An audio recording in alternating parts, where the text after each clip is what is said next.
Oke, assalamualaikum warahmatullahi wabarakatuh. Selamat berjumpa kembali dengan Bung Faiz di channel yang berbahagia.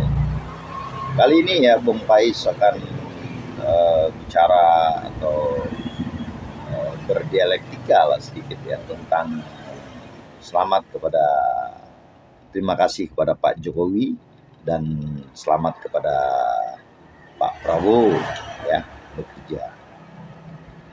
Sahabat-sahabat sekalian, walaupun itu terlihat normatif, tetapi itu memang harus kita ucapkan sebagai bentuk uh, rasa terima kasih atau adat syukuran saja. Nah, sahabat-sahabat sekalian, setelah Pak Prabowo dilantik dan menentukan menterinya yang sangat banyak dan wamennya dan belum pembagian kekuasaan di Komisaris BUMN, kita melihat kabinet ini saya baca dalam beberapa literatur atau media online itu kalau tidak salah tuh prediksi bahwa ini adalah kabinet terbesar dan memang kita lihat beberapa kabinet pecah-pecah dan tentunya aja cost daripada kabinet itu tentu akan naik ya. Dan kalau kita lihat dari peta ekonomi, kita melihat respon capital market sampai hari ini itu, nah hari pertama itu Senin kalau tidak salah ISG itu naik cuma di bawah 1% kalau tidak salah ya, dan hari ini Selasa turun kembali ya ke 0,5%, dan saham-saham yang harusnya mempunyai sentimen positif kayak PMP, kayak Mahaka, kayak Group ya, dan Adaro dan saham-saham yang mempunyai sentimen positif tentu tidak bisa naik kecuali ada Pani dan brand. APLN juga tidak terlalu naik positif, dan kita lihat juga saham-saham properti, sektor properti responnya juga sangat tipis. Kita melihat faktualnya di pasar itu responnya biasa-biasa aja ya. Seperti tidak ada hal yang luar biasa di dalam 5 tahun ini. Nah, sahabat-sahabat sekalian, dan kalau kita lihat juga komposisi menterinya, dan satu hal yang menjadi pertanyaan kita itu ada apa dengan Sri Mulyani, sedemikian kuatnya beliau ya tidak tergantikan posisinya, itu harus dijawab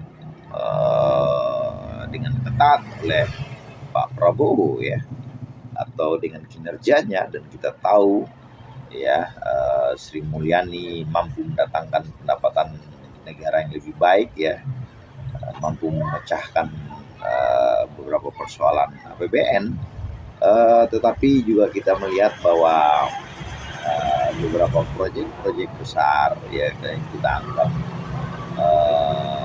agak-agak tidak pas atau tidak pas timingnya atau mungkin kekeliruan seperti IKN ya, ataupun kereta cepat ataupun beberapa proyek-proyek nasional.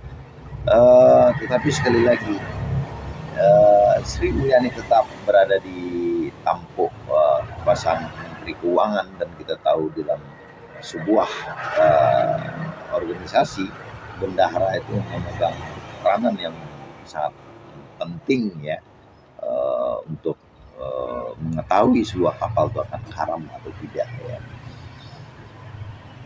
Dan juga kita melihat beberapa menteri yang terindikasi disebut di ruangan persidangan ya, seperti Menteri Olahraga dalam kasus korupsi juga disebut ya nama beliau dan dijadikan saksi kalau tidak salah itu, tetapi masih mampu untuk dihadirkan sebagai menteri. Dan berapa menterinya komposisinya juga nggak jauh beda ya.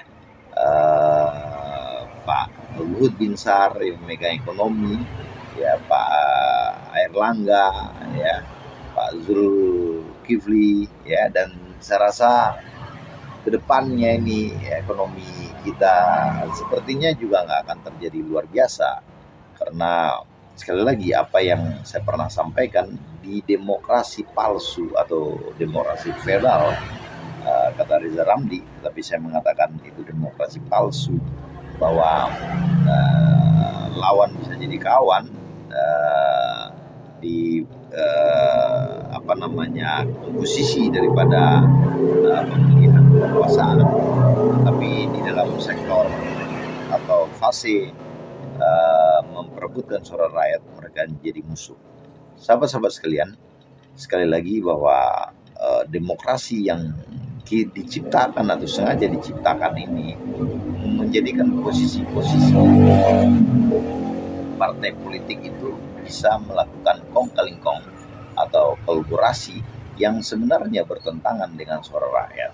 Untuk itu maka demokrasi palsu ini kalau bisa dihentikan, dan kita harus menjadikan demokrasi kita adalah demokrasi real, di mana artinya kita harus mewakili suara, benar-benar suara rakyat, yang artinya ketika dia menjadi kontra maka dia harus di posisi kontra kalau dia kalah, bukan dipeluk di dalam kekuasaan.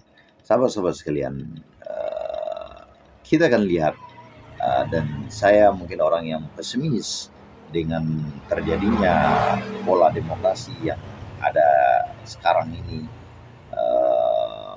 kompromistis, maka kehidupan rakyat secara umum ya itu tidak akan berubah dalam 5 tahun ini. Demikian analis dan prediksi Bung Faiz. Mudah-mudahan salah, dan mudah-mudahan deflasi bisa diatasi, ya, pertumbuhan ekonomi bisa 10%, ya, dan Prabowo bisa membawa Indonesia adil, makmur, sejahtera, dan mencerdaskan kehidupan bangsa. Terima kasih.